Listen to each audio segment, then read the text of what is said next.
This is not self-defense. This is not rescuing hostages. This is a campaign of dehumanization of the native population that began more than 100 years ago in order to ethnically cleanse the land and is now culminating in a genocide.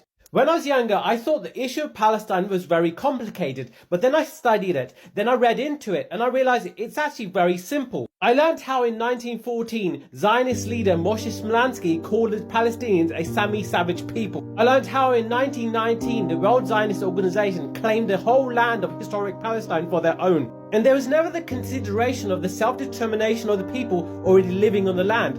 90% of the people living there were Arab Muslims or Christians. 97% of the land was already owned by Arab Muslims and Christians. So it's not complicated, it's actually very simple. All that Palestinians asked for is the right to be treated as human beings, and now they were asking for the right to life itself. Dehumanization of the Palestinians have gone so far that soldiers can play with the clothing of literal children and not think about the innocence of those who own them. We've also seen fires engulf patients in hospital tents in Gaza, and there's no consideration from the mainstream politicians and media regarding this. This is a big shame for humanity.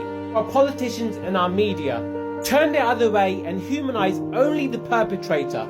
If this was done by Russian soldiers, this would be plastered all over the media and politicians would be talking about this non-stop. Media and politicians decide to ignore it in the facilitation of this dehumanization campaign.